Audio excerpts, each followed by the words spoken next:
आज के इस वीडियो में हम शिक्षण कौशल के बारे में अध्ययन करेंगे कि शिक्षण कौशल क्या होता है, वास्तव में इसकी आवश्यकता कहाँ पे पड़ती है।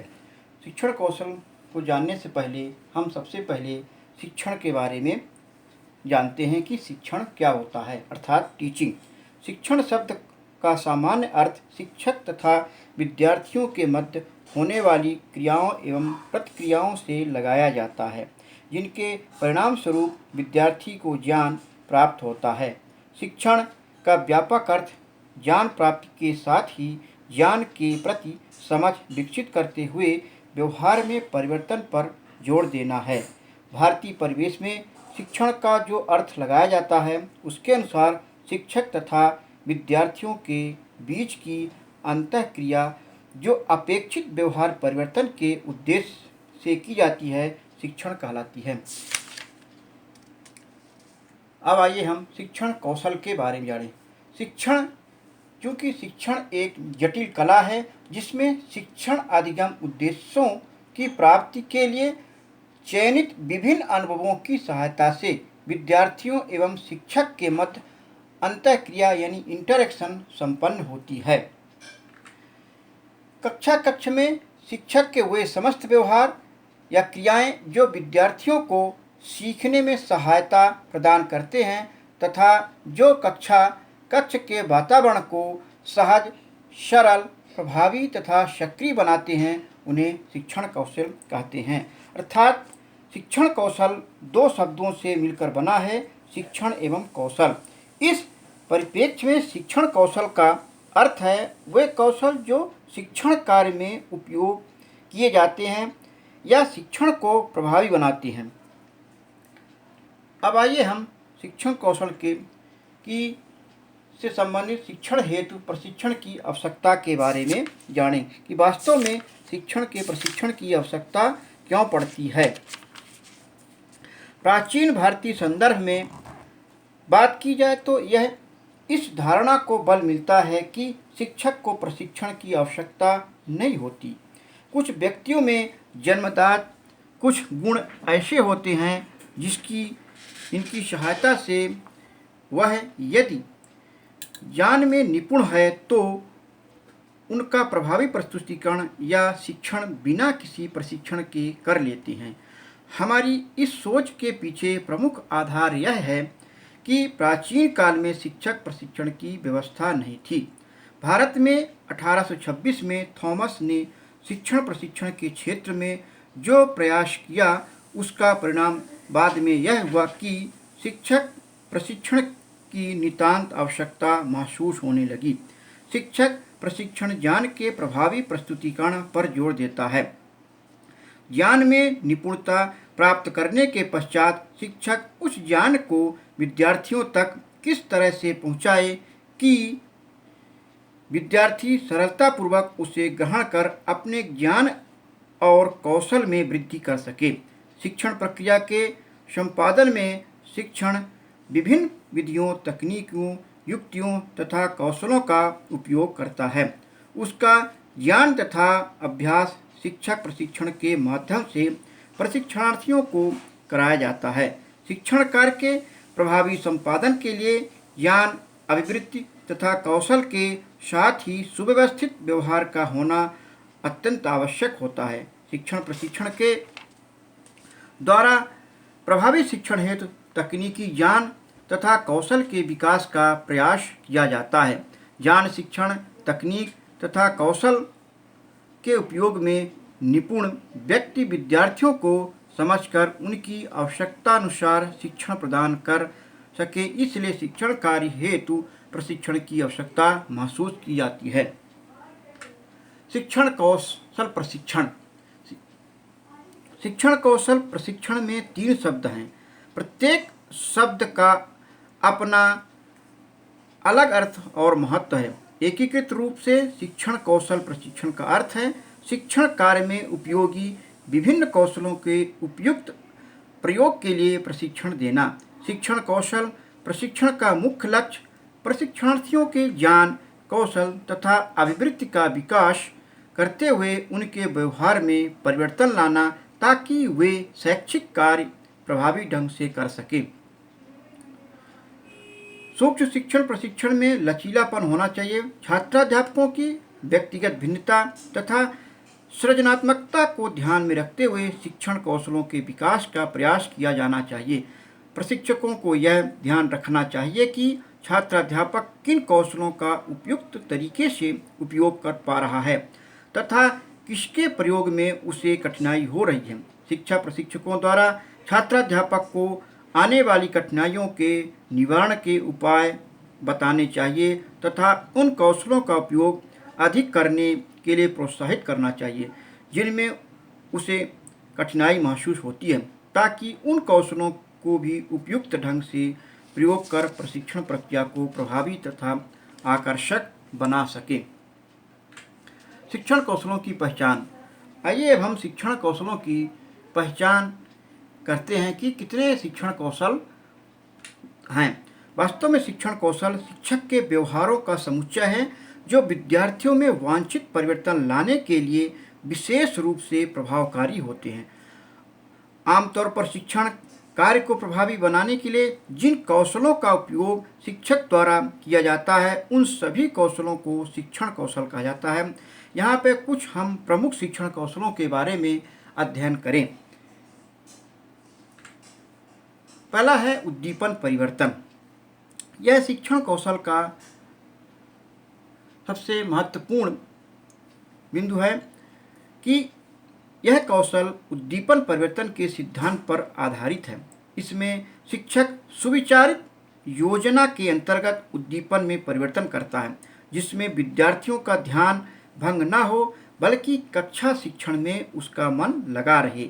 एक ही प्रक्रिया से शिक्षण कार्य करने पर विद्यार्थी ऊब जाते हैं और होता यह है कि विद्यार्थी शारीरिक रूप से कक्षा में तो बैठे रहते हैं किंतु मानसिक रूप से कहीं और सोच रहे होते हैं। शारीरिक तथा मानसिक रूप से कक्षा में उपस्थित हो अर्थात विद्यार्थी सक्रिय बने रहें, इसके लिए शिक्षक उद्दीपनों में परिवर्तन करता रहता है। जैसे शिक्षक की गति, भाव भंगिमा, बोलने के ढंग में परिवर्तन, अंतक्रिया पद्धति में परिवर्तन, कुछ समय का ठहराव या विराम, संवेदनात्मक विचार की दिशा में परिवर्तन आदि। इसके अलावा उद्दीपन परिवर्तन के कुछ घटक भी हैं जैसे संचालन, हाव भाव, केंद्रण, विराम, मौखिक दृश्य बदलाव, छात्र सहभागिता। दूसरा है विन्यास प्रेरणा। विन्यास प्रेरणा से आशय यह है कि शिक्षक शिक्षण कार्य का प्रारंभ इस तरह से करे कि विद्यार्थियों तथा शिक्षक के मध्य ज्ञानात्मक रूप से घनिष्ठ संबंध स्थापित हो जाए तथा विद्यार्थी अध्यापन किए जाने वाले विषय वस्तु से अपने आप को जुड़ा हुआ महसूस करे। शिक्षण का प्रभावी प्रारंभ संपूर्ण पाठ के शिक्षण को प्रभावी बनाने के लिए आवश्यक है। यदि प्रारंभ में शिक्षक विद्यार्थियों में विषय वस्तु के प्रति सकारात्मक अभिवृत्ति विकसित करने में कामयाब हो जाता है तो विद्यार्थी पूरे पाठ वस्तु अर्थात लेसन को आगे बढ़ाने में सकारात्मक सहयोग प्रदान करते हैं। शिक्षक को चाहिए कि पाठ को ध्यान रखते हुए पाठ से समानता रखने वाले तथ्यों तथा उदाहरण के माध्यम से पाठ का अध्यापन कार्य प्रारंभ किए जाए तो विद्यार्थियों की विषय के प्रति अवधारणा अधिक मजबूत होगी और विद्यार्थी नवीन ज्ञान प्राप्त करने के लिए प्रेरित होगा। समापन या निष्कर्ष में मुख्यतः प्रमुख उद्देश्य, सिद्धांत, पाठ की संरचना तथा सीखने के प्रमुख बिंदु आदि पर विशेष ध्यान दिया जाता है। विद्यार्थियों के नए ज्ञान को आगे के ज्ञान के लिए पूर्व ज्ञान के रूप में स्थापित करना भी इसका एक प्रमुख उद्देश्य होता है। सामान्यतः एक पाठ जिसका अध्यापन किया जा चुका है उसका सारांश या निष्कर्ष पाठ के अंत में दिया जाता है, किंतु ऐसा आवश्यक नहीं है। उसे आवश्यकतानुसार विशिष्ट बिंदुओं का स्पष्टीकरण करते हुए बीच में भी निष्कर्ष रूप से बताया जा सकता है। यदि योजनानुसार पाठ पूरा नहीं हो पाया तो भी शिक्षक सारांश रूप से प्रमुख बिंदुओं को बता सकता है। मौन एवं अशाब्दिक संकेत। शिक्षक के अशाब्दिक संकेत तथा मौन रहने की युक्तियाँ।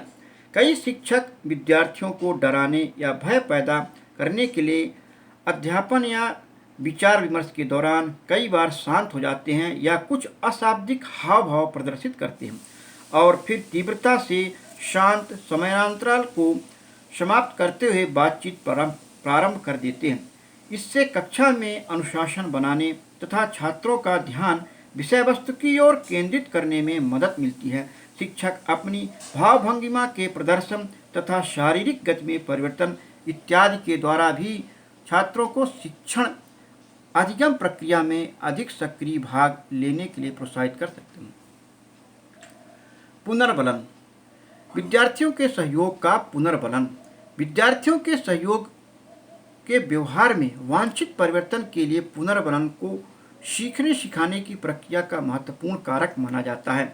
इसका उपयोग शिक्षक विद्यार्थियों को उत्तर देने के लिए प्रेरित करने के लिए करते हैं।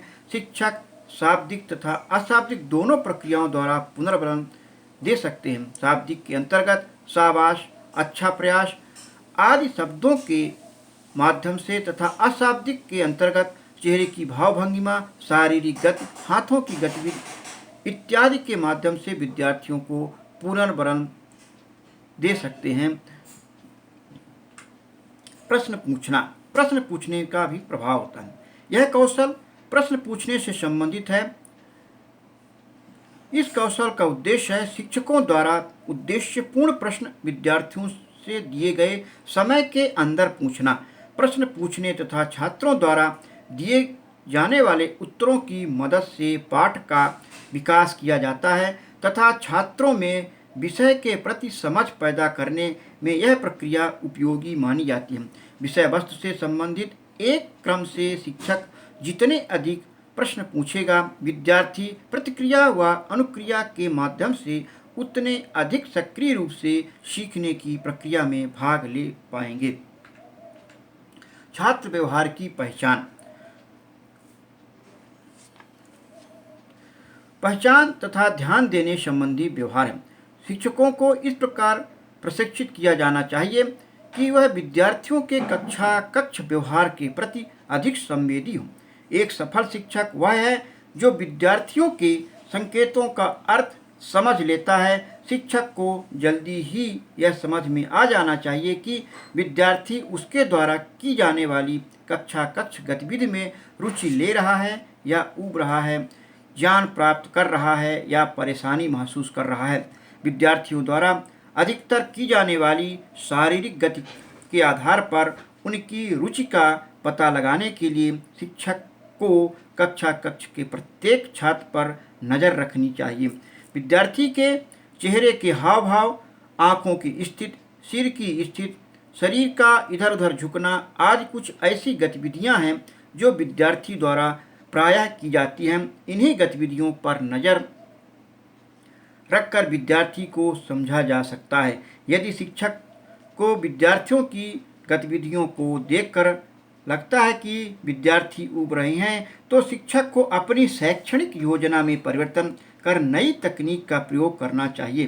तभी कक्षा शिक्षण की गुणवत्ता में सुधार आएगा। शिक्षक की विद्यार्थियों के शाब्दिक तथा अशाब्दिक दोनों तरह के संकेतों के अर्थ समझने के प्रति संवेदनशील होना चाहिए। उदाहरण द्वारा दृष्टांत। उदाहरणों का प्रयोग। समय समय पर पढ़ाते समय कुछ उदाहरण भी बच्चों के सामने प्रस्तुत करना चाहिए। उदाहरणों का उपयोग अच्छे स्वास्थ्य तथा स्पष्ट शिक्षण का मुख्य आधार है। उदाहरण का उपयोग अवधारणा को स्पष्ट करने, सिद्ध करने तथा प्रमाणित करने के लिए अधिकांशतः किया जाता है। आगात्मक और निगमनात्मक शिक्षण विधि में से शिक्षण करने या शिक्षण को प्रभावी बनाने के लिए उदाहरण का उपयोग प्रभावी होता है। उदाहरणों का उपयोग करते समय कुछ निम्नलिखित बिंदुओं पर ध्यान देना चाहिए। जैसे शुरुआत में साधारण उदाहरण दिए जाने चाहिए तथा बाद में जटिल उदाहरण देकर स्पष्ट करना चाहिए। प्रारंभ में विद्यार्थियों के अनुभव तथा पूर्व ज्ञान से संबंधित उदाहरण देकर विषय वस्तु को स्पष्ट करना चाहिए। पढ़ाए जाने वाले सिद्धांत तथा विचार से संबंधित उदाहरणों का चयन विद्यार्थियों के वातावरणीय घटनाओं से करना चाहिए। यदि पाठ का उद्देश्य पूर्ण हो रहा हो तो मुख्य तथ्य की व्याख्या से संबंधित उदाहरण किए जाने चाहिए। व्याख्यान, व्याख्या या स्पष्टीकरण का कौशल। कक्ष में शिक्षक द्वारा तैयार किसी घटना, विचार या सिद्धांत के संबंध में दी गई जानकारी जो परस्पर संबंध कथनों का समूह होता है उसे ही सामान्यतः व्याख्या या स्पष्टीकरण कहा जाता है। व्याख्या या स्पष्टीकरण से विद्यार्थियों की विषय वस्तु के प्रति समझ विकसित होती है।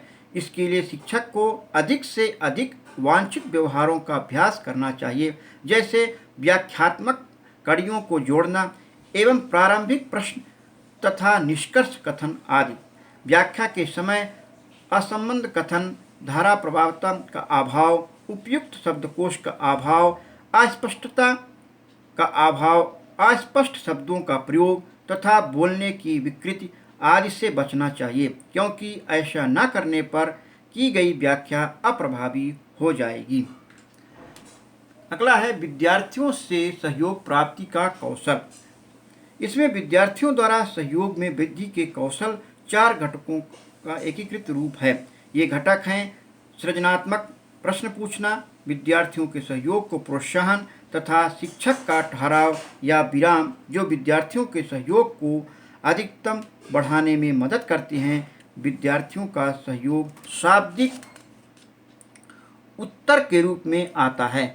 विद्यार्थियों के सहयोग को उनके अशाब्दिक संकेतों के माध्यम से भी समझा जा सकता है, जैसे चेहरे का हाव भाव या सिर की गति एवं आँखों की स्थिति आदि।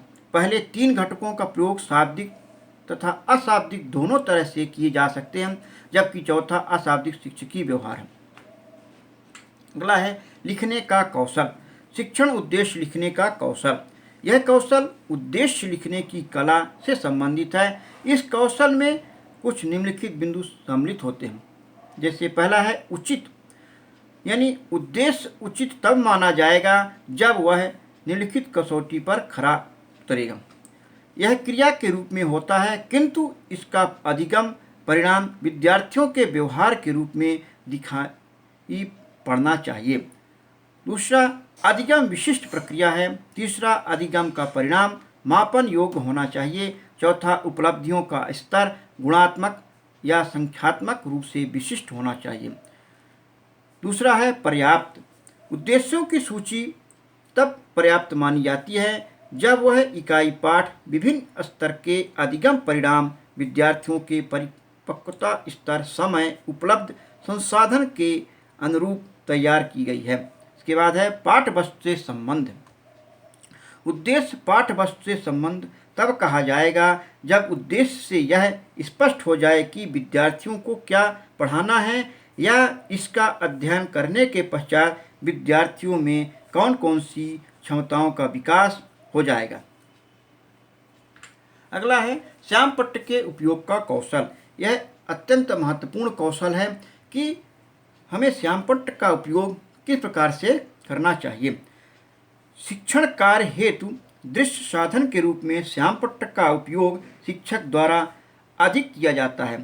शिक्षक के लिए इस कौशल का अभ्यास करना आवश्यक है ताकि श्यामपट्ट का प्रभावी उपयोग करने में पारंगत हो जाएं। श्यामपट्ट में लिखते समय यह ध्यान रखना चाहिए कि लिखावट में अस्पष्टता, स्वच्छता तथा उपयुक्तता रहे। श्यामपट्ट पर बनाए गए रेखा चित्र, चित्र, आरेख इत्यादि स्पष्ट एवं बोधगम्य होने चाहिए। इस बात का विशेष ध्यान रखना चाहिए कि कक्षा में सबसे पीछे बैठे विद्यार्थी के लिए भी श्यामपट्ट कार्य दृश्य योग हो। श्यामपट्ट कार्य के लिए कुछ निम्नलिखित बातों पर ध्यान देना अत्यंत आवश्यक है ताकि पूर्ण कौशल का विकास हो सके, जैसे लेख की स्पष्टता। श्यामपट्ट पर लिखे गए अक्षर एक दूसरे के बराबर व एक सी दूरी पर हो। अंतराल जहाँ आवश्यक हो वहीं दिया जाए। अक्षरों का आकार सही व स्पष्ट सा हो। अक्षरों का झुकाव एक सा ही हो। बड़े व छोटे अक्षरों के लेखन सही हों। दूसरा है श्यामपट्ट कार्य में स्वच्छता। शब्द समूह एवं वाक्य सीधी लाइन में और श्यामपट्ट के आधार के समांतर हो। इन लाइनों के मध्य की दूरी एक सी हो। मुख्य बिंदु व अन्य विवरण इस प्रकार लिखा जाए कि मुख्य बिंदु स्पष्टता समझ में आए। छात्रों का ध्यान उचित संदर्भ में आकर्षित किया जाए। लेख में शब्दों या वाक्यों का अत्यालेख यानी ओवर राइटिंग नहीं होनी चाहिए। श्यामपट्ट का आलेख पाठ की संपूर्ण पाठ्य वस्तु का सारांश होता है। तीसरा है श्यामपट्ट कार्य की उपयुक्तता। श्यामपट्ट कार्य में शब्द या वाक्यों का लेख होता है तथा रेखा चित्र या चित्र आदि बनाकर उनकी व्याख्या की जाती है। इन सबकी उपयुक्तता की जांच करनी चाहिए। अगला है कक्ष प्रबंधन। कक्ष प्रबंधन कौशल। यह प्रबंधन की दृष्टिकोण से कई तरह के कार्य तथा गतिविधियाँ शिक्षक द्वारा कक्ष में की जाती हैं। इन सबका समन्वित रूप कक्ष प्रबंधन कहलाता है। कक्षा में सृजनात्मक स्थिति के लिए उपयुक्त कक्ष वातावरण होना चाहिए जिसमें विद्यार्थी सामाजिक व्यवहार कर सके। इसके लिए अनुमोदित तरीके से लिखने की प्रक्रिया को रुचिकर बनाना चाहिए। कक्षा प्रबंधन छात्र की व्यक्ति विभिन्नता को ध्यान में रखते हुए सृजनात्मक स्थिति पर केंद्रित होना चाहिए। इस प्रकार का प्रबंधन उद्देश्यों की प्राप्ति में सहायक होगा। यह कौशल शिक्षक छात्र के मध्य अंतःक्रिया तथा कक्षा के शैक्षिक वातावरण को प्रभावी बनाने में मुख्य योगदान प्रदान करेगा। अगला है दृश्य श्रव्य सहायक सामग्री। दृश्य श्रव्य सहायक सामग्री के उपयोग का कौशल। यह कौशल अत्यंत उपयोगी है। दृश्य श्रव्य सहायक सामग्रियों का अधिगम को अर्थपूर्ण, रुचिपूर्ण तथा प्रभावी बनाने में सहायक होता है। इसके माध्यम से विद्यार्थियों का ध्यान विषय वस्तु की ओर अधिक आकर्षित किया जा सकता है। दृश्य श्रव्य सामग्री का उपयोग विद्यार्थियों की कक्षा में मानसिक उपस्थिति को भी प्रोत्साहित करता है। साथ ही शिक्षण में विविधता उत्पन्न करने में सहायक है। इससे सामान्य शिक्षण की निरसता खत्म होती है। दृश्य श्रव्य सामग्री का उपयोग करते हुए शिक्षण कार्य करने में मस्तिष्क में पाठ्य वस्तु की ठीक आकृति बनती है। आलोचनात्मक चिंतन तथा धारण क्षमता में वृद्धि होती है। उपयोग किए जाने वाले उपकरण साधारण, संक्षिप्त, पर्याप्त आकार, रुचिपूर्ण तथा वास्तविक होने चाहिए। इसकी सफलता उपयोग के ढंग पर निर्भर करती है। यह निर्धारित करने के लिए कौन सी दृश्य श्रव्य सामग्री का उपयोग किया जाता है, इसका निर्माण शिक्षक ही अच्छी तरह से ले सकता है। उपयोग की जाने वाली सामग्री विषय वस्तु से संबंधित होनी चाहिए। जब शिक्षण सामग्री का चुनाव विद्यार्थियों के ज्ञान के स्तर तथा विषय वस्तु की आवश्यकता अनुसार करते हुए उपयुक्त शैक्षिक स्थिति में समन्वित ढंग से इसका प्रस्तुतिकरण किया जाता है तो दृश्य श्रव्य सामग्री की प्रभावशीलता अधिक बढ़ जाती है। इसलिए शिक्षक को शैक्षिक सामग्री की जानकारी तथा उसके प्रयोग का तरीका अच्छी तरह से मालूम होना चाहिए। गृह कार्य तथा दत्त कार्य कौशल। गृह कार्य शिक्षक द्वारा निर्धारित प्रतिदिन की पाठ योजना का एक भाग होता है। शिक्षक विद्यार्थियों को व्यक्तिगत स्तर पर या कक्षा स्तर पर कुछ कार्य करने को देते हैं उसे शैक्षिक कार्य का एक भाग ही माना जाता है। दत्त कार्य या गृह कार्य देते समय यह ध्यान रखना चाहिए कि दिया गया कार्य शिक्षक द्वारा अध्ययन किए गए विषय वस्तु से संबंधित होने के साथ ही विद्यार्थी में चिंतन, तर्क तथा सृजनात्मकता क्षमता के विकास में सहायक होगा। ऐसा गृह कार्य नहीं दिया जाना चाहिए जो विद्यार्थियों को बोझ लगे। अगला है उच्च स्तरीय प्रश्न। उच्च स्तरीय प्रश्नों का उपयोग। उच्च स्तरीय प्रश्न ऐसे प्रश्नों को कहा जाता है जिनका उत्तर साधारणतः स्मृति के आधार पर नहीं दिया जा सकता। ऐसे प्रश्नों के उत्तर देने के लिए विद्यार्थियों को उच्च मानसिक संक्रिया या संज्ञानात्मक संक्रिया का उपयोग कर विचार एवं चिंतन द्वारा प्रश्नों का उत्तर देना होता है। कक्षा शिक्षण के समय बोध या विषय के प्रति समझ का स्तर पता लगाने के लिए ऐसे प्रश्नों का उपयोग किया जाता है। विकेंद्रित प्रश्न। विकेंद्रित प्रश्न के उत्तर के लिए उच्च स्तरीय विचार की आवश्यकता होती है। इसमें शिक्षक छात्रों से ऐसे प्रश्न करते हैं जिसके उत्तर देने के लिए विद्यार्थियों को सीखने के विभिन्न तत्वों को नए ढंग से व्यवस्थित करने होते हैं। इस प्रकार के प्रश्न विद्यार्थियों में सृजनात्मक चिंतन का विकास करने में सहायता पहुंचाते हैं। कक्षा शिक्षण में कुछ विकेंद्रित प्रश्न पूछे जाने चाहिए जिससे विद्यार्थियों में उच्च स्तरीय विचार करने की क्षमता का विकास हो सके। व्याख्यान कौशल। प्रभावी कक्षा शिक्षण के लिए व्याख्यान कौशल का होना अत्यंत आवश्यक है। इस कौशल का उपयोग पाठ वस्तु के प्रभावी प्रस्तुतिकरण के लिए अधिकतर किया जाता है। शिक्षक विषय वस्तु के अनुसार उचित प्रविधियों, युक्तियों तथा सहायक सामग्री की सहायता लेकर अपने व्याख्यान को और प्रभावी बना सकता है। पुनरावृत्ति, रिकैप्चुलेशन, यानी नियोजित पुनरावृत्ति भी। इस कौशल के अंतर्गत अध्यापन किए विषय वस्तु के प्रमुख अंशों की पुनरावृत्ति की जाती है ताकि विद्यार्थियों को पढ़ाई गई विषय वस्तु अधिक स्पष्ट हो सके। इसमें यह ध्यान दिया जाना चाहिए कि पुनरावृत्ति से महत्वपूर्ण अंश छूट न पाए। इसका सबसे बड़ा लाभ यह होता है कि जिन विद्यार्थियों को अध्यापन के समय विषय वस्तु का कुछ अंश स्पष्ट नहीं हो पाता या कोई विभ्रम है या किसी बच्चे को समझ में नहीं आ रहा है, वह भी इसके माध्यम से दूर किया जा सकता है।